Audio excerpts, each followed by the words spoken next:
Okay, 1, 2, 3, 4, 5, 6. Yeah, it's working. Yeah. I thought it was hearing or deaf, which all these years. Okay, so I'll do a voiceover. My name is Stefan.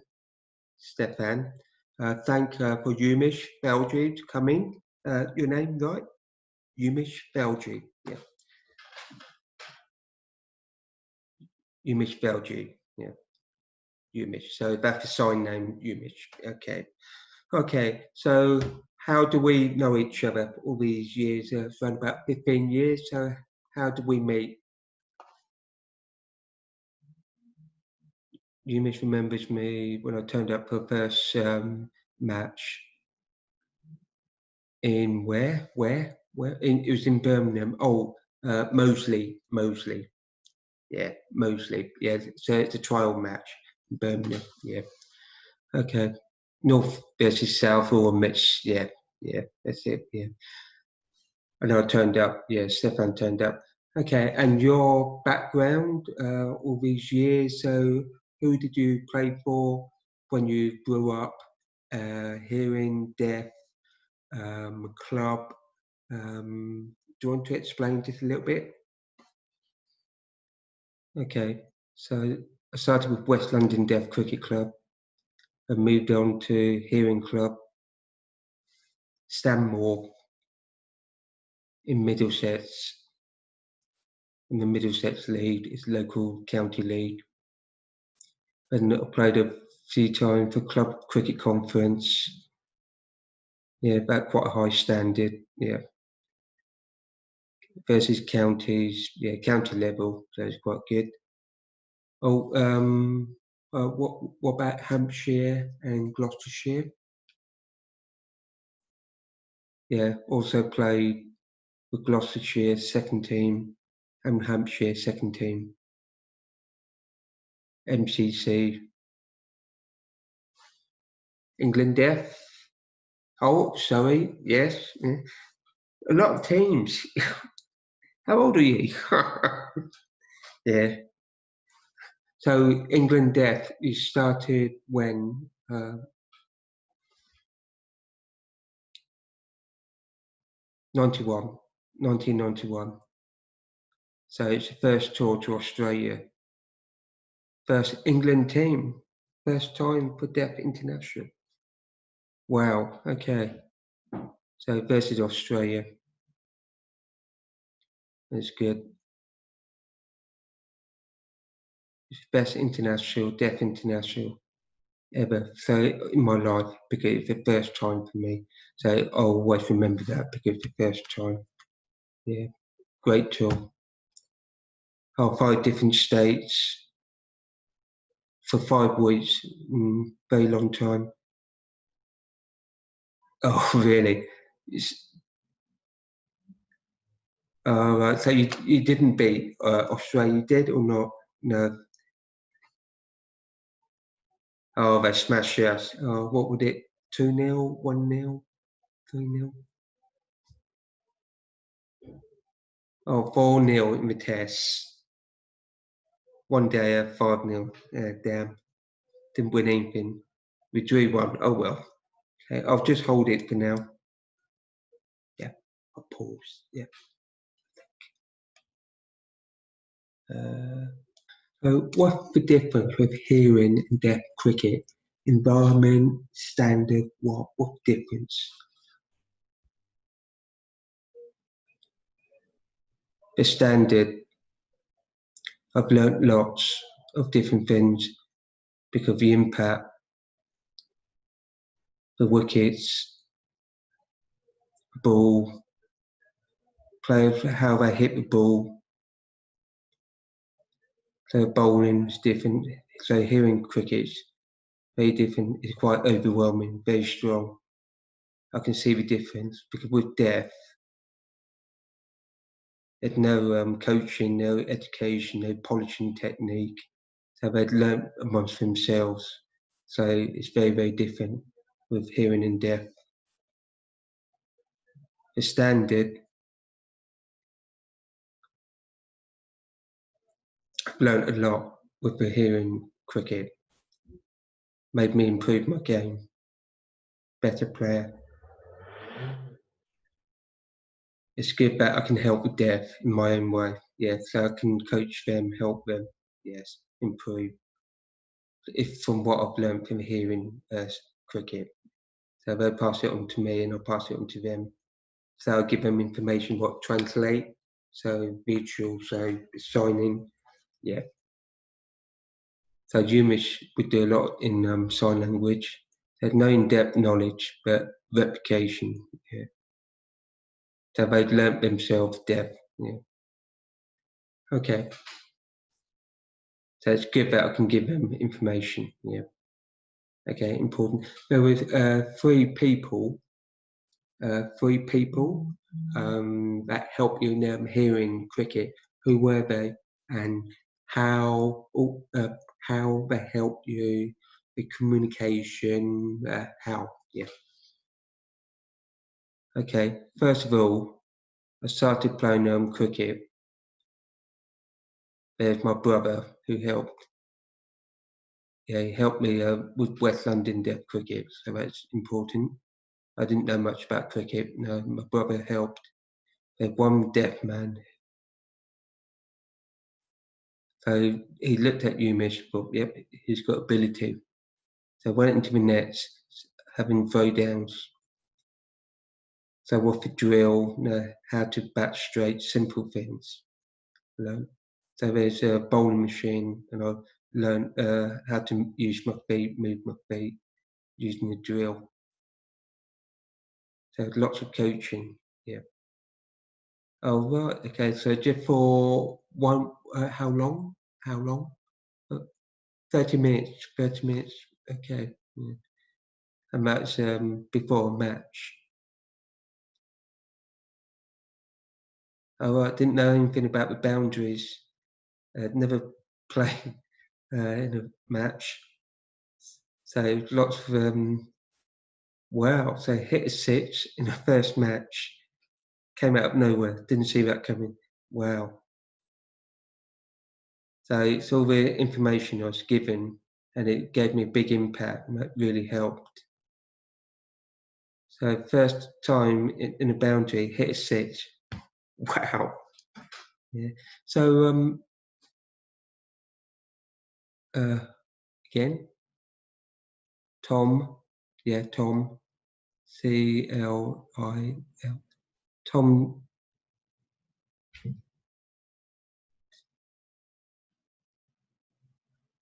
Cohen. No, who is he? Oh, okay. Yeah. Oh, right, okay. So he passed away. Yeah, and remembers him. Yeah. Yeah. I thought it's oh, deaf or hearing? Deaf. Oh, I see. Right. Yeah. Okay. Yeah. So it was a deaf coach. They yeah taught me a lot. Yeah. Okay. So moving on, went to Ilford Indoor School, and it was owned by Nasser Hussein's, the ex-England captain, father. It was Nasser Hussein's father, Joe Hussein. Yeah, Joe Hussein. So Umesh went there quite a fair bit. It was free time. He let us go through training, so we could just call him and just go there. So all the deaf went there to Ilford for training, and he did a bit of coaching as well, polishing. Yeah, that's good. And then with the hearing, Sandmore Cricket Club, for the first time, yeah, I was quite nervous because I didn't know anyone, so it's quite nerve-wracking. I bumped into someone, Angus, Alistair Fraser. Yeah, yeah, Alistair Fraser. Yeah, his brother is Angus Fraser. Played for England, fast bowler. Alistair gave Umesh some confidence, but wow, who really helped me as a role model? Mark Steer. He was phenomenal. He opened the door for me. He opened all these barriers, reduced them.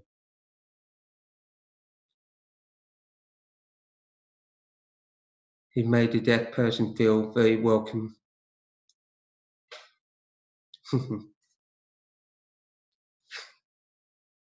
That's all right. It's okay. So Mark Steer, yeah, welcome. Gave me lots of small information. Don't panic under pressure. Just get your head down. Be patient. Look for a couple of runs here and there. Yeah. So just work your way through. Find gaps. Yep. Keep calm. Don't look too far ahead. Build it up slowly. And he made life and the game very simple.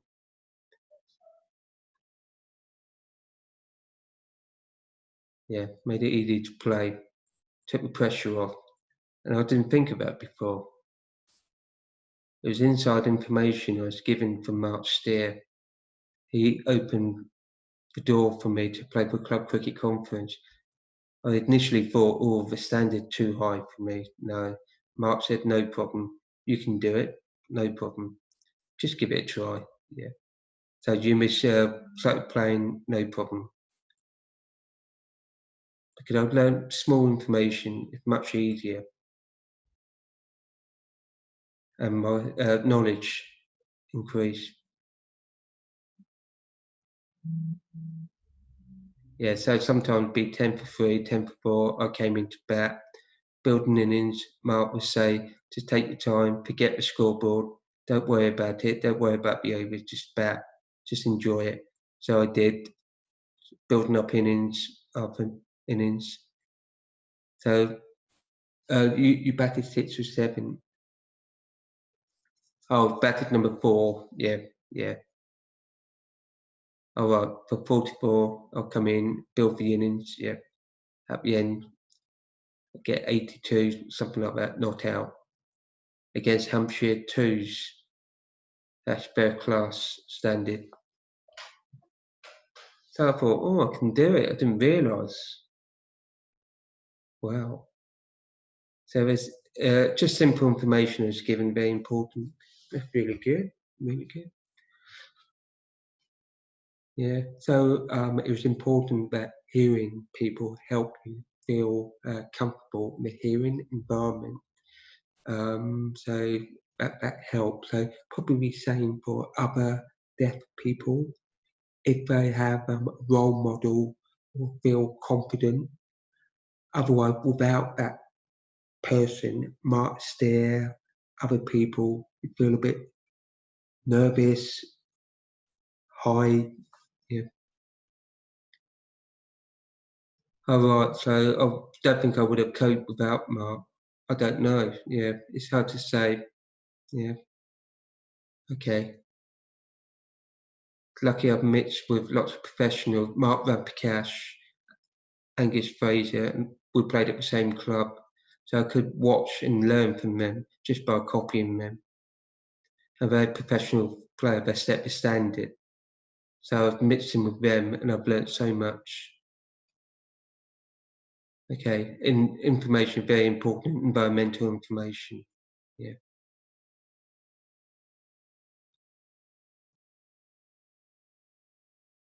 And it's a shame now, don't see enough deaf players getting that same information, being in the same environment of them. So I was probably quite lucky back then. But now we need to see access for other deaf players to have see how professionals behave and how they prepare for games. In the old days, they had that, but now it's totally different. Okay, thank you. Okay, so Mark's there. Fantastic. Confident. Um, who else? Hearing from Stanmore help you. Who else? People like professional Mark Rampakash, who was my first professional role model I looked up to. Rampakash. I was lucky. because he was at my hearing cricket club. So I've learned a lot. So I just replicate him, just looking at him, how he batted. Great to watch, fantastic to watch. So he's good with communication. He helped me as well. So he was asking about how. Oh, I see. So communication-wise, using non-verbal communication, he was able to replicate the batting pattern to me. So shadow batting and without words. So he made it easy for me to look at him and copy and replicate. So very simple communication using gesture, took his time, very deaf aware, deaf friendly. Another one with Club Cricket Conference, Club Cricket Conference in Australia is a 5-week tour, hearing team. So yeah, well, 24/7 with hearing people, and I've learnt a lot. It's the first time ever went on a cricket tour with hearing people. So lots of barriers there because of communication. I'll go out for dinner. Who do I talk to? Who do I talk to? 24-hour plane. Who do I talk to? So I'm just looking at 4 walls. No one else is signed with me. So couldn't really go out for a drink. I'll just hold my drink, sit my thumb up, say hello to people. Luckily, on the first day on the plane, I thought, what? Do the alphabet, A to Z. So I got the cards and I was handing it out to people. So all of them could practice, have a laugh. Some people thought, oh, what's the point? Others thought, oh, I'm going to learn. So I was having a look, see who was focusing, learning, practicing. Wow. Richard Haddle. So who is he? He became the England fielding coach. And Bangladesh. Yeah. So that day, when I met Richard, and after that, his career just went through the roof. So I was learning a lot, and I could see Richard was learning as well how to sign. So simple signing. So since then, I've become very good friends with Richard. So he's become my wingman in Australia. I was lucky to have someone like Richard. Really appreciate that. It's nice of him. He interpreted for me sometimes. Did the best he did.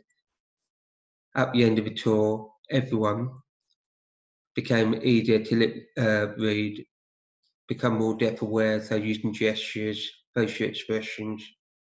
Because of me, really enjoyed that. It was hard. It was hard. I've missed a lot of information there, a lot of communication, the banter, the teasing, and I was a little bit behind, and people were singing songs, God Save the Queen, and it was difficult for me to follow and to catch up. Okay, but I accepted that's how it is. I grew up like that, so I accept that. That's fine. Yeah. Okay. Now I have access, interpreters, and so on. I have lots of interpreters. Back then, there were very few interpreters.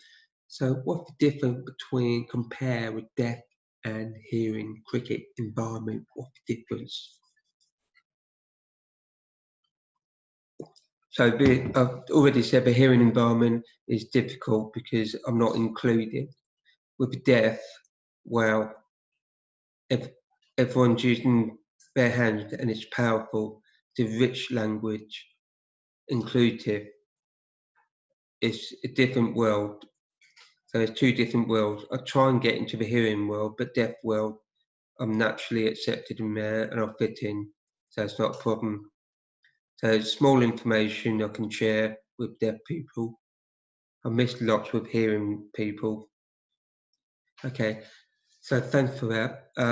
So what, you have so many memories, you, me, So I've got lots of memories with deaf cricket. But you, you've been involved for so long. So you've explained it started in the Ashes '91. We had lots of Australia versus England, the World Cup in Melbourne, Australia, had India World Cup. So lots of different tours. Played against Pakistan here in England.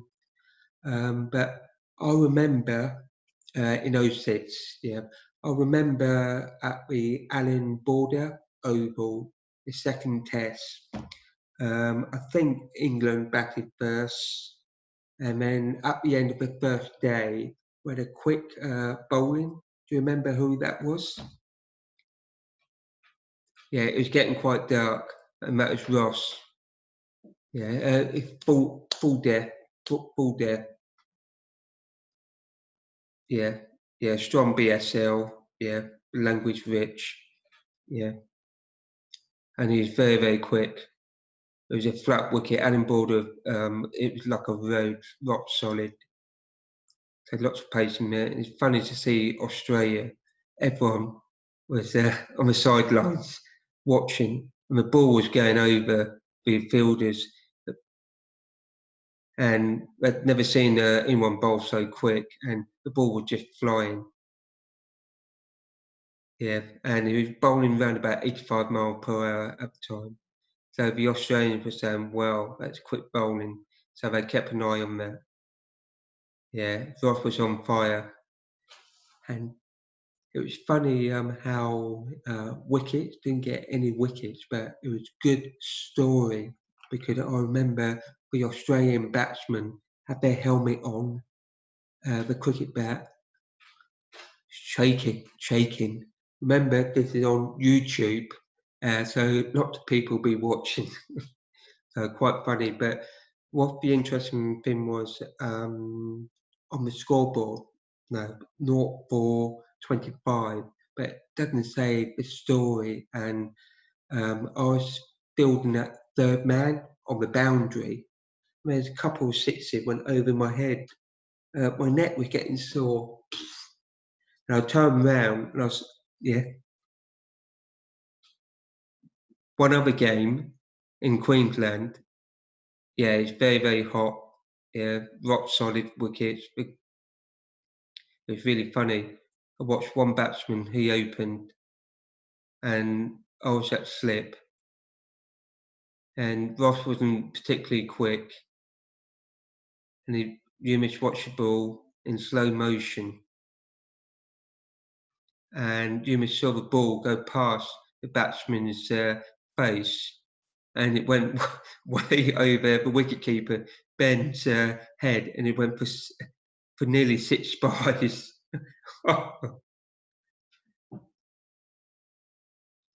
So I said, never heard a whiz go past someone's nose like that before, and it's impossible for deaf people. But I felt like I heard it. What about a different tour? What about a different tour? Oh, same one. '04. Oh wow, I was there. Yeah, yeah. And that's the important thing about deaf cricket stories.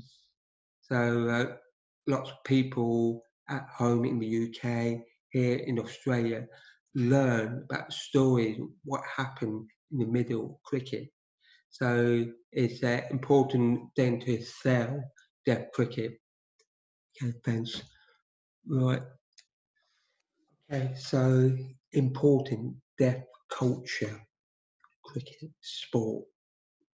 So if have lots of players hearing or hard of hearing speaking, you feel important or nice, what value deaf culture, sport, what it's important for deaf culture, the language, people signing. It's funny, a tour started in 1991, everybody was signing. Yeah, there wasn't any oral people, everyone was using sign language. as years moved on, 20 years later, for example, there's more and more cochlear implant users, hard of hearing, oral speaking people getting involved. So the language sometimes is crossed over. So there's some difficulties sometimes. So you've got a hard of hearing person and a deaf person, and it's difficult for them to communicate with each other, especially on a cricket pitch. So they just put their thumbs up, but it's very limited. So there's a barrier already between a hard of hearing and a deaf. So it's really funny to see that. Some people are trying to sign and field, but it's very difficult sometimes. So there's a clash, there's a clash of the culture. Yeah. So now we have to accept that there are lots of all people, and they're trying to learn how to sign. So that's important. Yeah. We welcome them, of course. Yeah. Yeah. We welcome them into our world. Yeah. Because we don't have many deaf cricketers out there. It's getting less and less. Lots of people having a cochlear implant, same as me, cochlear implant. Yeah, yeah. So generation by generation is changing. So has anyone feel the same as you? Yeah. So there's lots of people who felt the same with deaf cricket, like in the old days. So say Adnan, Pakistan fast bowler, he wants deaf cricket culture back because Pakistan are full signing, full deaf. So yeah, lots of barriers. Oh, yeah, so he doesn't like to see all communication. Luckily, we have what have oh profession professor. Oh right, okay. Yeah, so we have education here, structure here, where we can teach language for deaf people and for children. So it might be different in other countries. Yeah. So yeah, so different upbringing and so on. Yeah. So you have a different yeah. Yeah, so a lot of deaf people might not use oral language, they'll be signing. So different countries, different standard education. So there's lots that are oral more and more. But in the old days, way back, it was full. It built full deaf signing. Yeah. Okay. So in the World Cup in Dubai, I could see that there's more and more oral players, yeah, new players, yeah,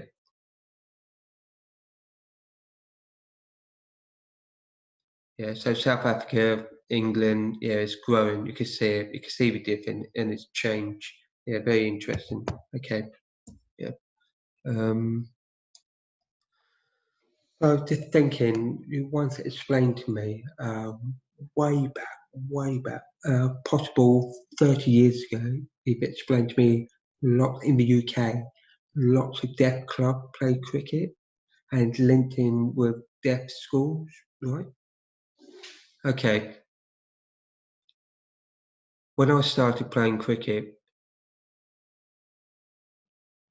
I was about, it's around about 1985, 1986. My brother's time, he played before that. There's around about 20 deaf cricket clubs here in the UK. So not, so what, Bradford, Nottingham, yeah, London, oh, Leeds, yeah, Manchester,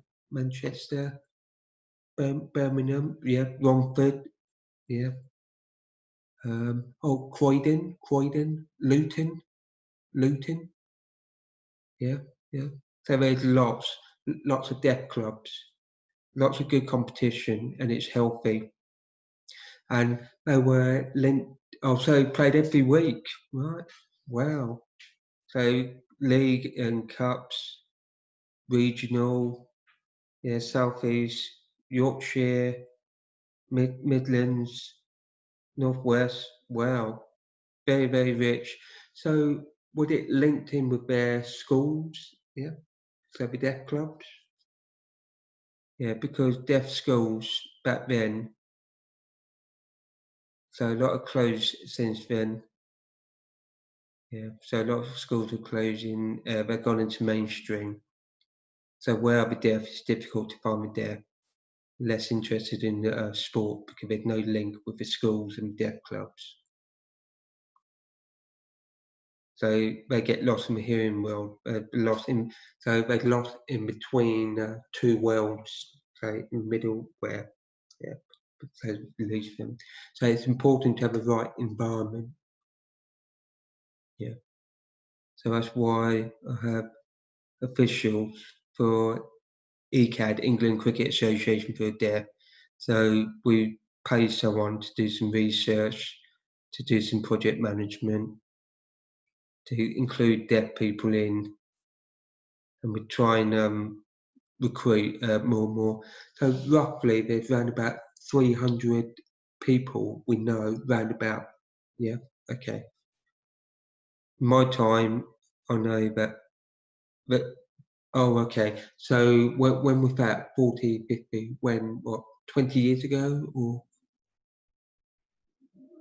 10 years ago? Yeah, I could see it's, so in the last 10 years, it got bigger and bigger because we're having an officer who's working to recruit, investigate, research, and find players, kids, children, and they often come from a hearing background. Yeah, so they're now around about 300. Okay. Okay, so who's the man, the officer who's been helping ECAD? So he's set up what? Yeah, so the officer is Darren Talbot. He's the official. I'm talking about him. So he's setting up deaf cricket out there. Very good. So he started about maybe 46 years ago. It's hard to say, but brilliant job. Well done. So he works in grassroots and is developing a pathway up to the top to England Deaf. So, so with England Deaf, who set up and funding who with England Deaf? So with England Deaf, ECB, well, ECB would be funding the elite level. So lots of coaching, high quality coaches, level 4, yeah, top coaches. So provide kit, bads, training, meals, grounds, everything. So we went to Geelong in Australia, and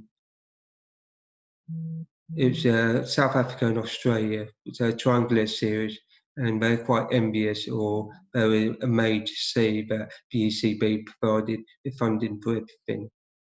So Australia had it limited, and South Africa was limited. And now in Australia, or sorry, in England, they gave the example to other countries, so South Africa and Australia follow suit. So hopefully it'll carry on in the future with deaf cricket. Yeah. Okay, so that's really interesting. So ECB fund for England Deaf. So let's move on to the Deaf Olympics, because John Major announced maybe 25 years ago funding for elite and lower levels, so two different pathways. The Power Olympics get lots of funding. So what about, well, Britain, deaf in the Olympics, and compared to other deaf countries in the Olympics? How do you compare? Because I know that you've had a lot of experience. Your friends go to the Olympics, football, running, and you know lots of deaf people all over. So how to compare? So over the years, it's quite sad because with Deaf Olympics, they have to raise their own funding. So they have to knock on people's door, do fundraising events, do marathons. So they have to, football have to do their own.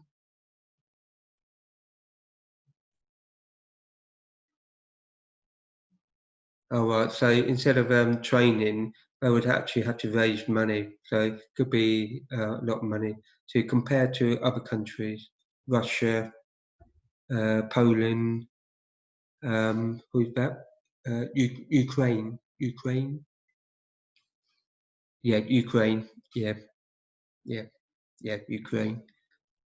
So Eastern Europe, the government basically fund for the Deaf Olympics. Right. So high standard we're seeing in Eastern Europe for deaf countries. Quite sad that we're not the same. So if the government in Eastern Europe sees someone win a gold medal, they get lots of money. So how much? About 80,000. Yeah, so it could be a lot. It's different funding from different government, but they get a lot of money, get financially rewarded. So Great Britain, oh right. So who? Football. Oh, Turkey, sorry, Turkey, not Great Britain. So Turkey, their football was given a house for the gold medal. Yeah. So yeah, good for them. Yeah.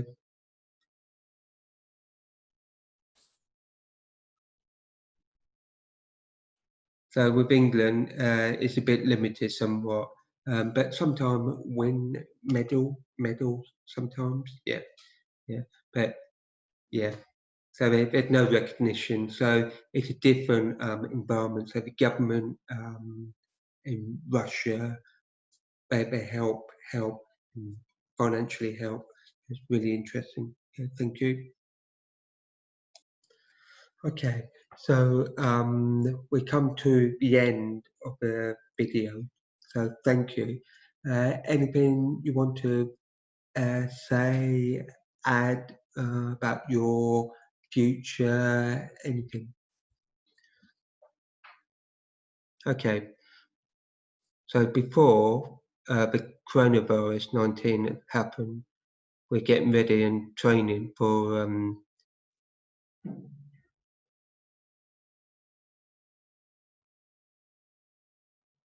the World Cup, the Deaf Cricket World Cup in Ajman in UAE. Yeah, so it's year Dubai. Yeah, so that was postponed because of COVID-19. Yeah, and that's a shame.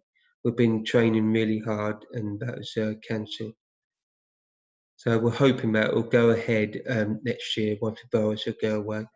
Well, good luck. Keep going, keep training. Good luck. England win the World Cup. Yeah, be a dream. Okay, thank you for the video, and I'll put it on YouTube and then send it out. Yeah, okay, thank you. I'll see you soon. Okay, gonna stop recording.